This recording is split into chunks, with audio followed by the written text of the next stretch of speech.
नमस्कार साथियों, मैं आपका दोस्त राम।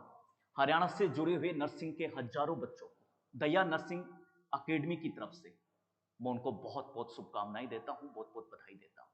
साथियों, बधाई क्यों देता हूं आपको ये भी मैं बताने जा रहा हूं। नर्सिंग इतिहास में नोट से 2022 के रिजल्ट को हम टटोले थोड़ा मान साहब, जी। तो बहुत कुछ आपको मिलेगा। कितने दावे हैं, कितनी सच्चाई इन दावों में, इन तमाम चीजों के लेकर मैं बातचीत करने वाला हूं। आज मेरे साथ चर्चा में दया नर्सिंग अकेडमी के को फाउंडर में से एक सदस्य हमारे साथ अमित सर हैं।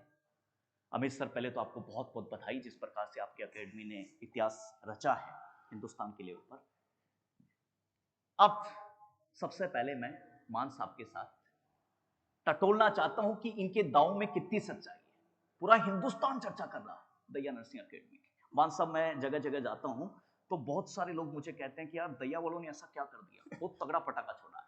तो मैं आज की जो सच्चाई है, साथ ही उससे पहले मैं मान साहब के ऊपर सवालों का सिलसिला शुरू करूं, आपको एक चीज और बताना चाहता हूं। मैं मानता हूं कि जिस प्रकार से राजनीतिक पार्टियां अपना रिकॉर्ड कार्ड जारी करती हैं, उसी प्रकार से देश की हर संस्था अपना रिकॉर्ड कार्ड जारी करे, तो उस किसान की बेटी को लगे कि मैं जिस इंस्टीट्यूट के लिए जा रही हूं, जिसमें कोचिंग करने के लिए, वो इंस्टीट्यूट मेरी सफलता में कितना मायने रखेगा, ये मैं मानता हूं। इसलिए आज की चर्चा नर्सिंग इतिहास में बहुत इंपॉर्टेंट चर्चा आपको देखने को मिलेगी। साथियों, मित्रों, एक बात मैं आप लोगों को और कहना चाहता हूं। अमूमन ऐसी चर्चा हिंदुस्तान में होती नहीं है पैनल डिस्कशन के तौर पर। तो मान साहब, सबसे पहले आपकी आज की बातचीत में आपका बहुत बहुत स्वागत है। मैं ये मानता हूं कि हरियाणा का जो गरीब बच्चा, मध्यम परिवार से, मिडिल क्लास से बच्चा और किसान का बच्चा, यदि वो नर्सिंग ऑफिसर बनना चाहता है, तो वो आपकी अकेडमी को क्यों चुने मान साहब? सबसे पहले सभी दर्शकों को दया नर्सिंग करियर एकेडमी के डिजिटल प्लेटफॉर्म पर आप सभी का स्वागत है, अभिनंदन है। आशा करता हूँ आप बहुत बेहतरीन तरीके से अपनी तैयारियों में जुटे होंगे, लगातार प्रयास कर रहे होंगे और अच्छा जो है प्रयास कर रहे होंगे, मन से कर रहे होंगे। सफलता आपके कदम चूमेंगे, इसमें कोई दो राय नहीं है। वैसे हमारे साथ राम सर हैं। राम सर से मिलने का सौभाग्य प्राप्त हुआ। वैसे तो ये अपने आप में गौरवान्वित होने का विषय है। मैं थोड़ा सा बता दूं कि अंतरराष्ट्रीय स्तर पर, यानी यूं कहिए कि पूरे भारत में शायद ही कोई कोचिंग संस्था ऐसी रही होगी जहां राम सर ने अध्यापन कार्य न किया हो। सबसे पहले तो आपने जो बच्चों का सिलेक्शन करवाया राम सर, ये छुपा नहीं है किसी से, तमाम चीजें इस चीज के लिए आप बहुत बधाई के पात्र हैं। अब राम सर के कुछ क्वेश्चंस थे, बहुत अच्छा लगा इन्होंने बताया। हम बात करेंगे कि हार्डवर्क और स्मार्ट वर्क के बीच के गैप को कैसे हम अचीव करें। देखिए, सबसे पहले मैं बता दूं, दया नर्सिंग करियर एकेडमी के डायरेक्टर सुमित दहिया के मार्गदर्शन में हम काम कर रहे हैं। वो जिस तरीके से हमें दिशा निर्देश दे रहे हैं, जिस तरीके से वो हमें बता रहे हैं, हम उनके नियमों को, उनके मार्गदर्शन में काम कर कर ऐसी सफलता हासिल कर रहे हैं। पिछले एक वर्ष में राम सर हमने 3 से अधिक एग्जाम्स जो है बच्चों ने दिए, और मैं पूरे गौरव के साथ कह सकता हूं कि उन सब में पहला रैंक दया नर्सिंग करियर एकेडमी ने लाकर दिया है, बाय नेम उन छात्रों का, और उसके साक्षी हैं आप लोग। डाटा देखेंगे मान साहब उनका भी। जी बिल्कुल। देखो, मान साहब ने एक बात कही कि जो इनका डीएमआर का जो एग्जाम था, उसमें यदि फर्स्ट रैंक आती है किसी कोचिंग को, तो साथियों, मैं आज आप लोगों को कहना चाहता हूं कि अपने आप के लिए गौरवहीन चीज है, गौरव होता है। ठीक है, कि कोई किसान की बेटी उसकी खेत से निकलकर और दिल्ली एम्स का सफर तय करती है, तो मैं ये मानता हूं कि हंसी मजाक से भी ज्यादा बहुत ही इंपॉर्टेंट बातचीत होने वाली है। तो मान साहब, मैं आपके सबसे पहले मेरा आपने क्वेश्चन है वो आपने जवाब दिया नहीं। मैं ये चाह रहा हूं कि वो किसान की बेटी, वो मिडिल क्लास का बच्चा, वो बीपीएल का छात्र, वो क्यों आपको चुने? उसको ऐसा क्या लगे कि दया अकेडमी ही मेरे लिए बेहतर है? जी, ये मेरा बेहतरीन सवाल है। मैं संतोषजनक, आशा करता हूँ मैं संतोषजनक जवाब दे पाऊंगा तमाम दर्शकों को भी, आपको भी। सबसे पहली चीज, कहीं पे भी जब कोई भी सोशल प्राणी अगर रहता है तो वो सुरक्षा दिखता है जी, वो सामाजिक तौर पर सुरक्षित होना महसूस करता है। दूसरा उसका पहलू होता है कि उसे क्वालिटी की एजुकेशन मिले। हम दोनों प्लेटफॉर्मों पर हम चैलेंज करते हैं। बच्चा सामाजिक सुरक्षा की दृष्टि से हमारे पास बहुत बेहतर तरीके से सुरक्षित है, और दूसरी गुणवत्ता की बात करें तो हमारे पास 14 नर्सिंग ऑफिसर्स की टीम है जो कंधे से कंधा मिलाकर काम कर रही है और लगातार बच्चों के बीच एक एक बच्चे तक, यानी जिस तरीके से कहते हैं कि पंक्ति में खड़े अंतिम बच्चे तक हम उस चीज को पहुंचाने की कोशिश करते हैं। और बहुत अच्छा। इसमें कोई दो राय नहीं है कि हमारे पास सुरक्षित इन्वायरमेंट और जो अध्यापकों की गुणवत्ता है, हमने 6 महीने से कम में बच्चों को दिल्ली एम्स में पहुंचाया है, इसके साक्षी हैं आप। बिल्कुल बिल्कुल सर। मान साहब अभी इस सवाल का हमें जवाब दे रहे थे, साथियों बहुत अच्छी बात मान साहब ने कही कि क्वालिटी एजुकेशन वो सबसे बड़ा मैटर करता है। मान साहब इस इन्वायरमेंट में हम देखें, लोग को पागल बनाने वाले तो खूब होते हैं मार्केट में, लेकिन एक क्वालिटी एजुकेशन के तौर पर देखा जाए तो इसलिए दया अकेडमी को ही बच्चा चुने आपका गरीब परिवार से। अच्छा मान साहब एक बात और भी है जी, बहुत जगह मैं जाता हूं, एक बात लोग मुझे कहते हैं कि दया नरसिंह अकेडमी ने तो क्रिकेट की तरह टीम लगा रखी है। मैं शिक्षकों की बात कर रहा हूँ। शिक्षकों में मैं शुरुआती इंट्रोडक्शन आपको देना चाहता हूं, फिर आप ही बताएंगे शिक्षक कौन कहां से आ रहा है। ठीक है, बहुत इंपॉर्टेंट टीम है इनके पास शिक्षक, वाकई ही कमाल है, ये तो मानना ही पड़ेगा मान साहब। ठीक है, चाहे हमारे एमएसएन के बादशाह अंकित सर हो, ओबीजे के बादशाह जाने माने सुपरस्टार बनारस हिंदू यूनिवर्सिटी से, चाहे वो बीपी सर, चाहे वो जोधपुर एम से मुकेश सर हो, चाहे वो अपना जज्जर एम से अंकित सर हो, या उनके साथ में जो जयवीर सर हैं वो अपने वो बहुत अच्छे लोग हैं सारे, मैं इनको देखा हुआ हूं, उनका नाम सुना हुआ हूं, पिछला इतिहास इनका देखे हम तो बहुत तगड़ा इतिहास है मान साहब। तो मैं ये सबसे पहले आपको ये चीज जानना चाह रहा हूं कि वो मिडिल क्लास का बच्चा वो क्या सोचे कि मैं जिस अकेडमी में जा रहा हूं, अर्थात मैं दया नरसिंह अकेडमी में जा रहा हूं, तो वहां कितने टाइप के शिक्षक हैं और उन शिक्षकों में क्या क्या क्वालिटी है। जी आप हमारे बिल्कुल, बहुत बेहतरीन सवाल आपका। मेरा ये मानना है कि आपका एक मार्गदर्शक जो है उसका शिक्षा का सत्र कम से कम इतना तो हो कि आप जिस पद पर जाना चाहते हैं उस पद को उसने एक आध बार प्राप्त किया हो, उस पद का अनुभव उसके पास हो। तो मैं बता दूं 14 नर्सिंग ऑफिसर्स की टीम आपके साथ काम कर रही है, भिन्न भिन्न सब्जेक्टों के भिन्न भिन्न है। इस छोटी सी वीडियो के अंदर उन सबका नाम लेना संभव नहीं है। और मैं बता दूं कि राम सर अपने आप को उस लिस्ट से बाहर कर रहे हैं, ये भी एक चेहरा है उन्हीं के बीच जिन्होंने जो इसमें शुमार हैं, और कुछ अध्यापकों के नाम इन्होंने बताए, चाहे वो ब्रह्म प्रकाश जी हैं वाराणसी यूनिवर्सिटी से, चाहे अर्जुन जी हैं बठिंडा से, डिफरेंट डिफरेंट टीचर्स हैं जिन सबका एक सामूहिक प्रयास है। वो जितने मेरे अध्यापक जिनका मैं नाम नहीं ले पा रहा हूँ, छूट गए, उन सब का भी एक बराबर का योगदान है। वो सबका योगदान। मैंने एक चीज देखी दया अकेडमी में मान साहब, टीम वर्क है यहाँ सफाई कर्मचारी हो, चाहे मैनेजमेंट हो, चाहे पढ़ाने वाली टीम हो, सबके सहयोग से बाकी आप लोग काम कर रहे हैं। इस मामले में मैं मान साहब आपको और दया अकेडमी के डायरेक्टर सुमित सर को बहुत बहुत धन्यवाद देता हूं। इस मामले में आपकी पीठ थपथपाता हूं। मैं देश में बहुत जगह मैंने काम किया है, ठीक है, इस मामले में मैंने देखा है कि कोऑपरेशन जो है वो हम देखेंगे। साथ ही एक इंपॉर्टेंट सवाल और मैं आप लोगों की तरफ से पूछना चाहता हूं मान साहब साथ के साथ। सवाल क्या है मान साहब कि सुनना बहुत इंपॉर्टेंट बातचीत है और हर बच्चा सोचता है जो मैं सोच रहा हूं। मुझे बहुत सारे बच्चों ने आपके ऑनलाइन प्लेटफॉर्म से भी क्वेश्चन भेजे हैं, वो जवाब मैं आपके ऊपर दागने वाला हूं मान साहब के ऊपर। तो सुनिएगा मान साहब जवाब क्या है। बहुत सारी अकेडमी में मैं देखता हूं कि 500 बच्चे होते हैं और सिलेक्शन उनमें 10 या 5 जाता है। सुनिएगा जी, तो बच्चा फंस जाता है कि यार वो 500 बच्चों में चलना है कि ठीक है चलेंगे, 500 बच्चे देखकर चल जाता है। लेकिन हम क्वालिटी या सक्सेस रेट की बात करें तो उनका 5%। बहुत बेहतरीन क्वेश्चन है राम सर आपका। मैं काफी देर से मेरे जहन में एक क्वेश्चन था और मैं सोच रहा था, मैं खुले मन से इसका जवाब देना चाहता हूँ। देखिए मैं दो बातें साफ कर दूं। 500 छात्रों के अंदर से 25-30 का चयन एक सामान्य प्रक्रिया का भी हिस्सा हो सकती है, नो डाउट राम सर, क्योंकि तमाम छात्र नर्सिंग बैकग्राउंड से हैं और सबका IQ लेवल सामान्य नहीं होता, उनमें कुछ बेहतर भी हो सकते हैं। अगर आप सक्सेस रेट की बात करेंगे तो मैं 3 रिजल्ट्स आपके सामने रखता हूँ। नॉर्थ सेट 2022, 26 में से 17 सिलेक्शन आप उस सफलता में बराबर के भागीदार हैं, जिसमें से कम 12-13 छात्र बकायदा दिल्ली एम्स में गए। मैं छात्रों के नाम अगर बताना चाहूं तो आप सुन सकते हैं। पूर्णिमा उसमें से एक है हमारे साथ, मौसमी उसमें से एक है, मोनिका उसमें से एक हैं, और हमारे कई छात्र हैं जो दिल्ली एम्स के अंदर क्लासरूम की छात्र हैं वो सारे। जी बिल्कुल, वो दिल्ली एम्स में है, 2022 में चयनित है। कोई कभी भी संपर्क कर सकता है। KVM कॉलेज के छात्र रहे हैं वो। हमें गौरव महसूस हो रहा है कि हमने ऐसा कारनामा किया कि पहले ही प्रयास में लगभग 6-6 महीने में। तो मेरा ये जवाब आपको है कि अगर आप दूरी के बढ़ जाने से, यानी जयपुर, राजस्थान, चंडीगढ़ जाने से अगर आप सिलेक्शन की कल्पना कर रहे हैं, 500 बच्चों में बैठकर अध्ययन करना और 120 बच्चों के बीच बैठकर अध्ययन करना, ताकि आपके ऊपर इंडिविजुअल नजर रखी जा सके कि आपका ग्राफ जो है किस तरीके से बढ़ रहा है, घट रहा है, इसके लिए हमें चुना जाए। मैं ये कहना चाह रहा हूं क्योंकि अगर आप 26 में से 17 देखेंगे तो हम 75% के आसपास स्टैंड कर वही तो रहे कह रहा हैं। हूँ, सक्सेस रेट आपकी मार्जिन 75% ही जा रही है, इसलिए मैंने ये सवाल आपसे पूछा। साथ ही एक इंपॉर्टेंट चीज और कहना चाहता हूँ, जैसे मान साहब अभी जवाब दे रहे थे हमारे सवालों का, आप भी किसी गरीब परिवार से, मिडिल क्लास से कोई बच्चा है, तो उस अकेडमी की, मेरी तरफ से तो देखो किसी भी अकेडमी में जाइए आप, लेकिन मैं ये आपको ये इंपॉर्टेंट सलाह जरूर दूंगा कि यदि किसी अकेडमी का रेशियो मान लीजिए 7% रेशियो है, 10% रेशियो है, तो अकेडमी सिलेक्शन नहीं दे रही हो। जैसे मान साहब ने कहा कि सामान्य उस बच्चे का मान साहब आईक्यू है, ये बात आपको भी माननी पड़ेगी। जी, तो मेरा मतलब है बिल्कुल आपको और ये मैं खुले मन से आपसे क्वेश्चन पूछ रहा हूँ जी।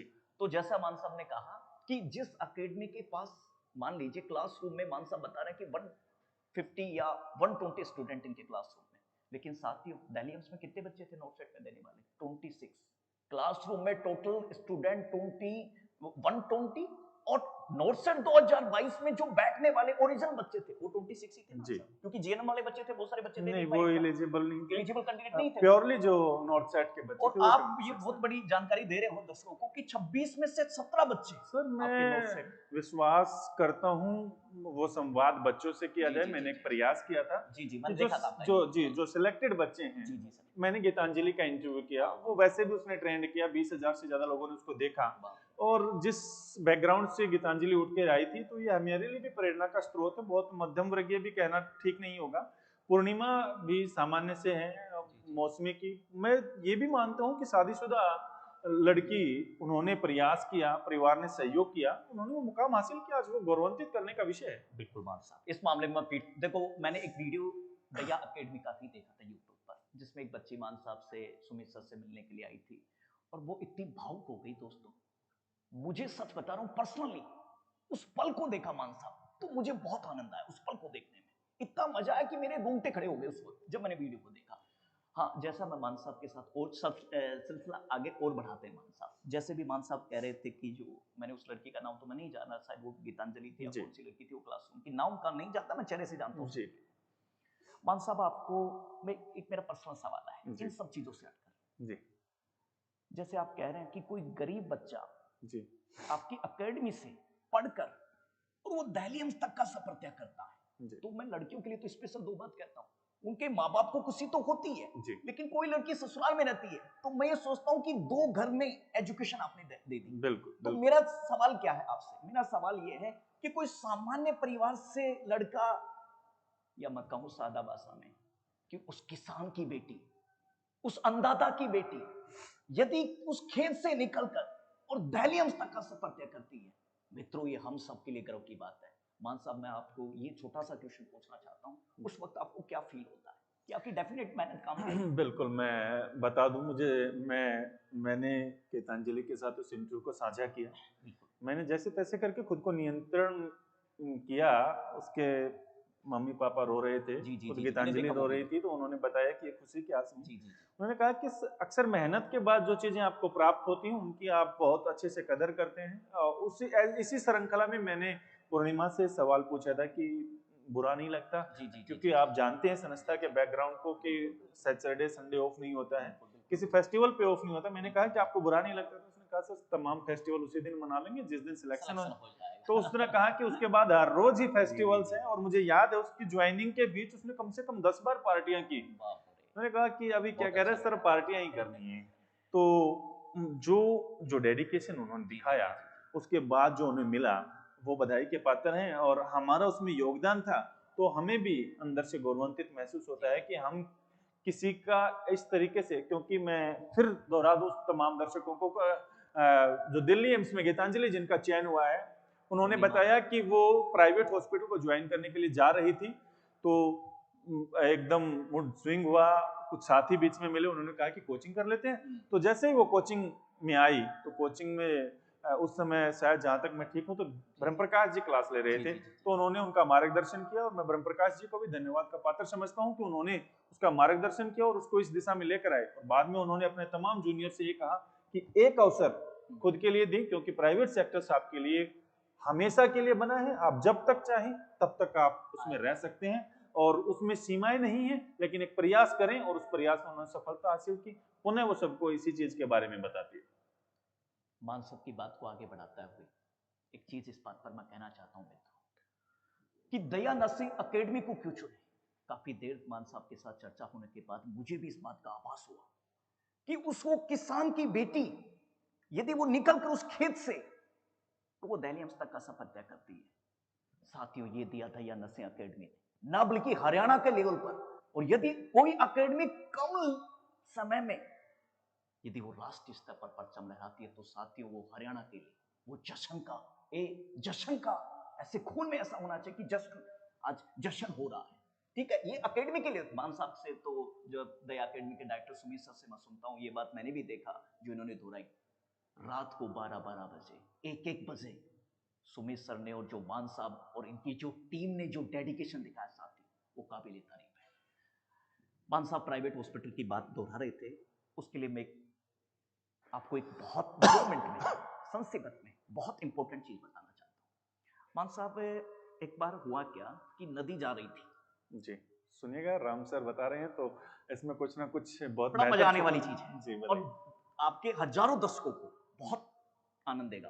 तो नदी जा रही थी मान साहब, बीच में कोई आप मिल गया तो नदी ने, अब नदी का रास्ता कोई नहीं रोक लिया, तो नदी चटपटाती कहती है कि तेरी औकात क्या है कि तूने मेरा रास्ता रोक लिया। जी साथियों, सुनना हुआ 2 चीज कहता कि तेरे और मेरे में 2 अंतर है। पहला अंतर यह है कि तू ऊपर से नीचे आती है इसलिए तू खारी है, और मैं नीचे से ऊपर आता हूं इसलिए मैं मीठा हूं। जी, देखिए कितनी बेहतरीन बात बताई है राम सर ने, अगर आपने समझने का प्रयास किया होगा तो। जुखाम ना हो मान साहब, मैं कह रहा हूं कि आपको नर्सिंग ऑफिसर बनना ही है तो मेरा मतलब है आप दया एकेडमी के आगे झुक जाइए, आपको डेफिनेटली सफलता मिलेगी। दूसरा एक अंतर और बताया उसने कोई ने कि तेरे और मेरे में एक अंतर और है, और वो अंतर क्या है कि प्यासा के पास तू चलकर जाती है लेकिन प्यासा मेरे पास चल के आता है। बिल्कुल बिल्कुल, बहुत बेहतरीन। इसलिए मैं 2 चीज और कहना चाहता हूं कि जितने भी प्राइवेट हॉस्पिटल हैं ये नदी है, आपके पास चलकर आएंगे, पर साथियों Delhi AIIMS, Gorakhpur AIIMS, Nagpur AIIMS ये कुआं है, इनके पास आपको चलना ही पड़ेगा। और मैं समझता हूं कि आज जो हरियाणा में कोई एकेडमी मार्गदर्शन दे रही है उस कुएं तक पहुंचाने के लिए, उस दिल्ली एम्स तक के दरवाजे को तोड़ने के लिए वो दया एकेडमी है। साथियों, मैं आज भी मान साहब नर्सिंग के हजारों छात्रों की तरफ से मुझे सुझाव मिल रहे हैं लगातार ऑनलाइन प्लेटफॉर्म से, इसलिए मैं आपकी पीठ थपथाता हूं। वाकई आपने अच्छा। आगे एक क्वेश्चन और लेते हैं मान साहब आपके साथ। जी बताइए। बहुत सारे बच्चा खेत से आता है, गरीब परिवार से आता है, तो उसको डेफिनेटली उसका माहौल कुछ अलग होता है जी, जिसकी मैं वातावरण की बात कर रहा हूं मित्रों। दया एकेडमी में जब वो बच्चा आता है तो दया एकेडमी उस बच्चे को क्या वातावरण दे रही है? क्या उसमें वो किसान की बू आ रही है उस बच्चे में, या आपने उस बू को खत्म कर दिया कि बहुत सारे बच्चे सुसाइड तक चले गए, तो आप उस सुसाइड को कैसे रोक रहे हैं और उसको मोटिवेशन के लिए क्या वातावरण दे रही है? बिल्कुल सही क्वेश्चन किया राम सर, मैं बता रहा हूँ। देखिए, जो भी बच्चा सबसे पहले आता है, सबसे पहले उसका जो है एक तरीके से ट्रैक रिकॉर्ड देखा जाता है, उसकी क्वालिफिकेशंस, उसकी एज, उसकी एलिजिबिलिटी कि वो किस किस एग्जाम के लिए उसकी योग्यता बनती है। उसके बाद उसको मार्गदर्शन दिया जाता है, उसके बाद उसको मोटिवेशनल के लिए आप जैसी टीम्स लगातार जुड़ी हुई, सबके अपने अपने काम हैं। जो हमसे बन पाया, हम भी एक बहुत छोटे से मध्यम वर्गीय परिवार से ही संबंध रखते हैं, और हम नहीं चाहते जो गलतियां हमने की, और ये तो मैं किसान को काट के भी कहूंगा, मान साहब तो वैसे भी किसान पुत्री हैं, और जो उन्होंने छोटी छोटी गलतियां जो हमने की वो बच्चे ना करें, और वो ना करेंगे तो डेफिनेटली वो नर्सिंग ऑफिसर्स बनेंगे।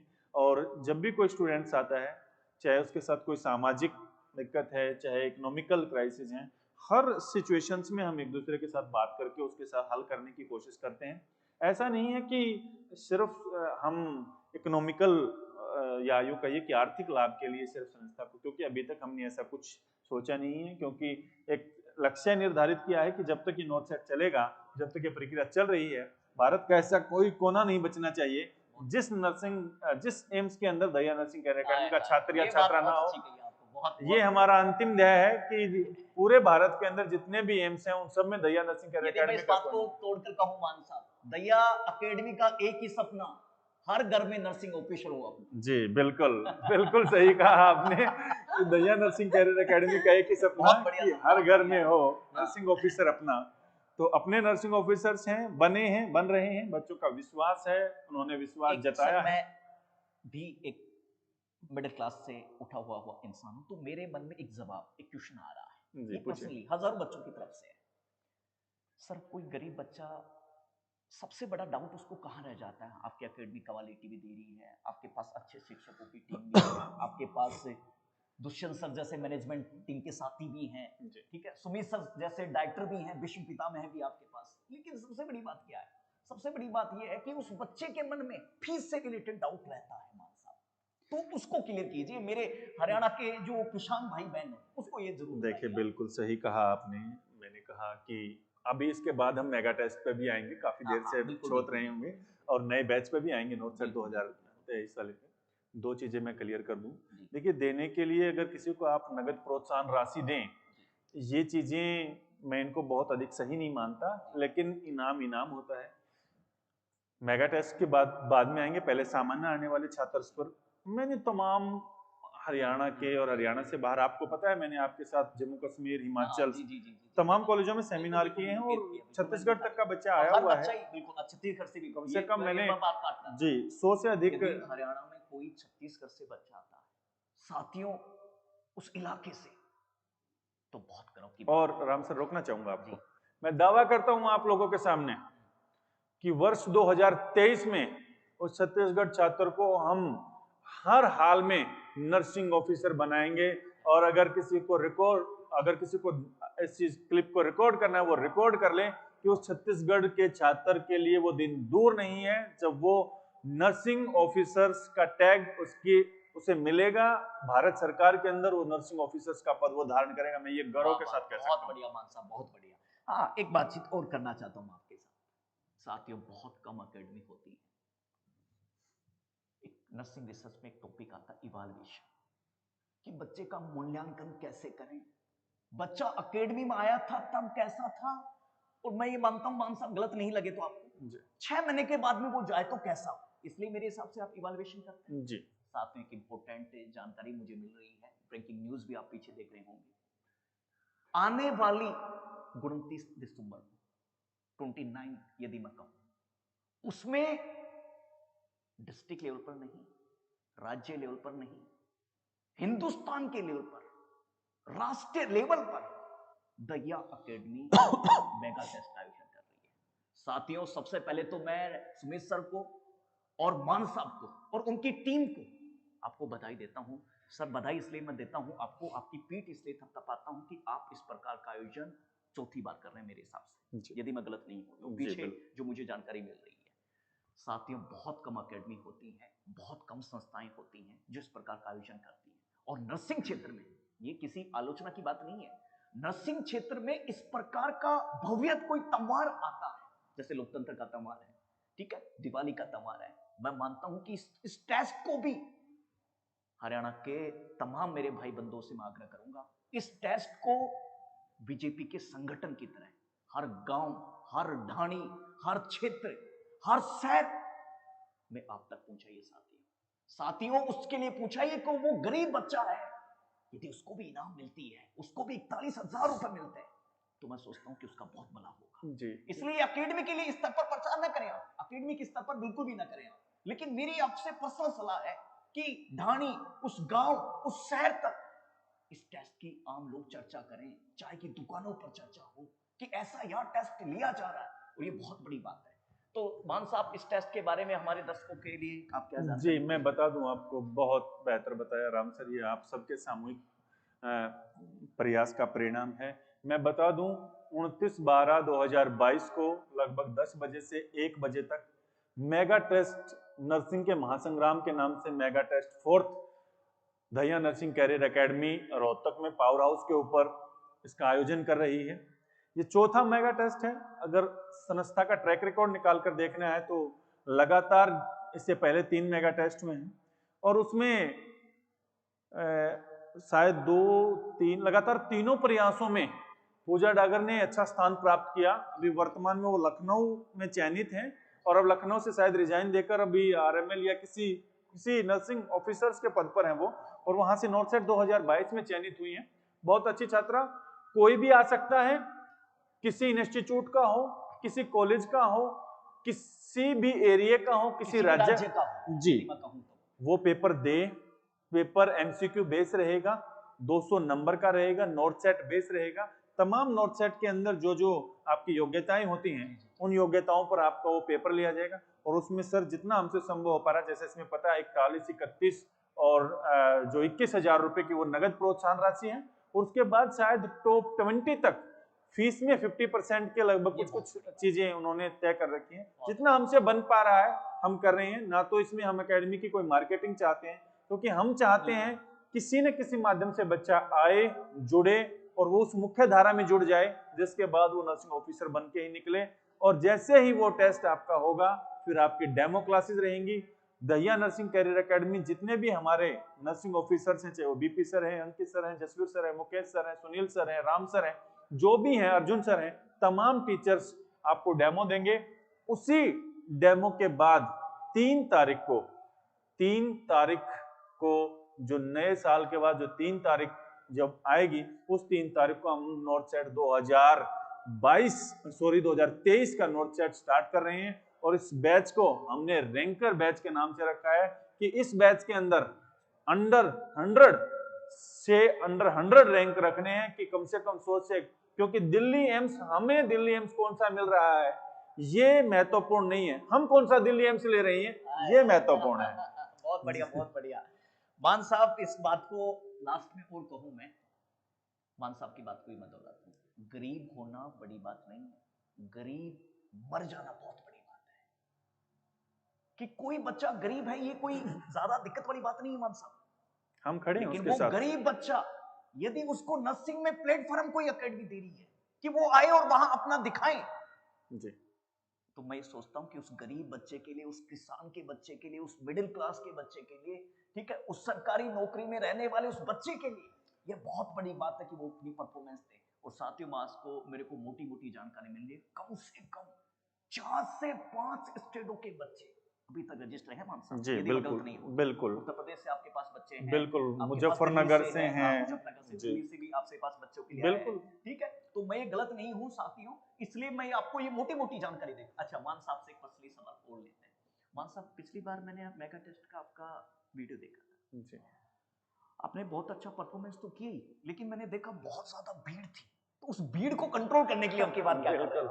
आप सबके सहयोग से दया नर्सिंग कैरियर एकेडमी की ब्रांच 1 और 2 यानी बिल्डिंग 1 और 2, आपकी बारी समझ लीजिए कि अपने पास बैठने के लिए 500 से ज्यादा छात्रों को बैठाने की व्यवस्था है। अगर किसी सिचुएशंस में 500 से अधिक छात्र है, उसके लिए भी तमाम तैयारियां पूरी कर ली गई हैं। मैं आपको रोकना चाहूंगा, जब आपने गरीब छात्रों के बारे में बात की तो मैं बता दूं कि हमने जहां जहां जिस कॉलेजेस के हमने सेमिनार किए हैं, हमने उन तमाम बुद्धिजीवी प्रिंसिपल्स को, उन तमाम अध्यापकों को हमने ये कहा कि सर वो अपने लेटर हेड पैड पर उस बच्चे की असमर्थता को दर्शाते हुए, रीजंस बताते हुए और उसमें गुणवत्ता को दर्शाते हुए आप हमारे पास भेजें, हम उस बच्चे को निःशुल्क पढ़ाएंगे, ये मैं दावा करता हूं। और मैं पुनः इस चीज को दोहरा रहा हूं, अगर कोई बच्चा अगर 50% से अधिक हैंडीकैप है, या कोई फ्रीडम फाइटर का बेटा या बेटिया है, या फिर कोई किसी के माता पिता नहीं है, अगर कोई बच्चा अनाथ है, इन तीनों पोजीशन पर काम का जो हमारी बॉर्डर है वहां पर काम करने वाला हमारा कोई जवान शहीद हो गया और उसका कोई बेटा हो बेटी जी, उन सब के लिए संस्था तो बिल्कुल निःशुल्क है। भी दया एकेडमी के संचालकों से मैं निवेदन करना चाहता हूं मेरी तरफ से कि उस बच्चे को देश की तरफ से उसको आप फ्री पढ़ाइए मान साहब, ये आपका गौरव रहेगा। हम इस दिशा में कार्यरत हैं राम सर, बाकी आप लोगों से मार्गदर्शन लेते रहते हैं समय समय पर, कोई और आवश्यकता पड़ी तो हम जरूर उसका मदद करेंगे। और ये शब्दों तक मदद सीमित नहीं रहेगी, इसको ग्राउंड रियलिटी पर लेकर आएंगे। मैं पुनः बता दूं, मेगा टेस्ट दें, स्वयं अपना मूल्यांकन करें, हर एक, मैं एक छोटी सी चीज, हालांकि मैं कभी सभी लोग अपना अपना प्रयास कर रहे हैं, अच्छा प्रयास कर रहे हैं, सबके प्रयास सराहनीय हैं, लेकिन मैं आपको एक बात फिर बता दूं कि हम अपना प्रयास कर रहे हैं, राम सर अपना प्रयास कर रहे हैं, आप अपना प्रयास कर रहे हैं, जो आपको आपके मूल्यांकन को रोके कि भाई, क्योंकि मेगा टेस्ट से क्या होता है, मेगा टेस्ट से आप अपना मूल्यांकन करते हैं, आप जानते हैं कि आप कहां तक पहुंचे हैं, आपको में मैं कहां खड़ी हूं जी या कहां खड़ा हूं, जी, आपको कितनी और प्रिपरेशन की जरूरत है।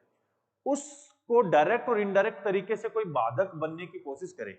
मैंने देखा है राम सर, ये मैं बिल्कुल खुले मन से कह रहा हूं। बिल्कुल बताइए, खुले तो दिल से बताइए। वो व्यक्ति जब आपको आपके स्वयं के मूल्यांकन में बाधक है, तो वो आपका ना तो शुभचिंतक है और ना मैं उसको अध्यापकों की सूची में शुमार करता हूँ। कम से कम वो शुभचिंतक भी नहीं है और वो आपके नर्सिंग ऑफिसर्स बनने में शायद उसकी अंतरात्मा इतनी खुश नहीं होगी। हम कहते हैं मेगा टेस्ट वाला स्टूडेंट हमारा स्टूडेंट हो जरूरी नहीं, यह मेगा टेस्ट देने वाले के बाद हमारे पास एडमिशन ले कतई जरूरी नहीं। मेगा टेस्ट एक मूल्यांकन का माध्यम है, अपना मूल्यांकन करवाएं, करें, आए, आप सबका स्वागत है। वाला भी कोई वो बात नहीं है, वो आपकी इच्छा पर डिपेंड करता है। बिल्कुल जी, बिल्कुल।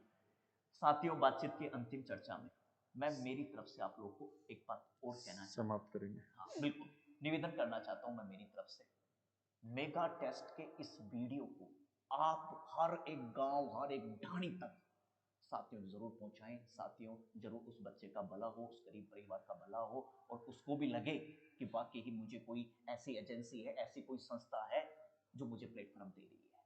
साथियों, लास्ट अंतिम चर्चा में मान साहब ने हमारे सवालों का जवाब बहुत अच्छी तरीके से दिया। ये तो हमारे दर्शक तय करेंगे, अकेडमी के जो हजारों दर्शक हैं, आप इस एंगल को किस टाइप से देखते हैं। लेकिन जो मेरी बातचीत थी वो एक न्यूट्रलाइजेशन बातचीत थी। ऐसा नहीं कि भाई हम किसी की एक तरफ से बातचीत कर रहे थे। मैंने हरियाणा के जितने भी बच्चे थे सर, उनकी तरफ से मैंने ट्यूशन। जी, धन्यवाद आपका। तो हमारी ये चर्चाएं चलती रहेंगी। आगे राम सर से हम बात करेंगे कि आप हमारी कैसे मदद करेंगे कि पहली बार में नॉर्थ सेट को कैसे चयनित करवाया जाए। आप इस चेहरे को ध्यान से देख लीजिए। राम सर का योगदान, मैं ये कहूं कि इनका योगदान 50% से कम नहीं है, तो इसमें कोई दो राय नहीं है। इनको पकड़े रखेंगे, इनको जकड़े रखेंगे और ये समय समय पर अपनी सेवाएं दया नर्सिंग कैरियर एकेडमी को दे रहे हैं, देते रहेंगे।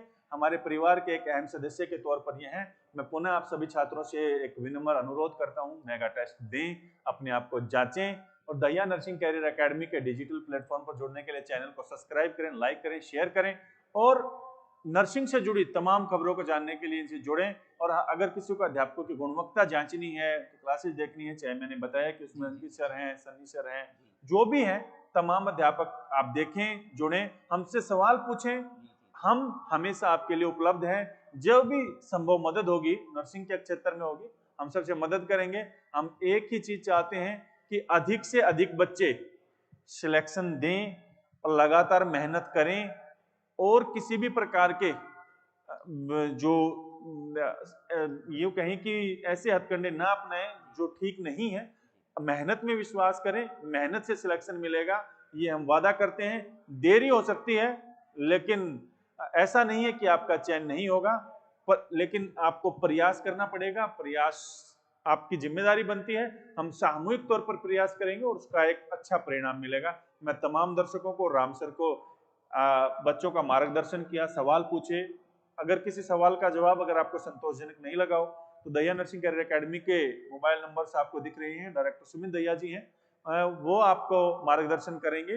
और किसी भी नर्सिंग एग्जाम से जुड़ने के लिए, चाहे फिर वो आपका एंट्रेंस एग्जाम हो, चाहे फिर वो रोहतक पीजीआई का एंट्रेंस एग्जाम हो, कोई भी एग्जाम हो, उनसे जुड़ने के लिए आप हमसे संपर्क कर सकते हैं। इन्हीं शब्दों के साथ मैं अपनी वाणी को विराम देता हूँ। राम सर को बहुत बहुत धन्यवाद। तमाम दर्शकों बहुत बहुत धन्यवाद। Thank you.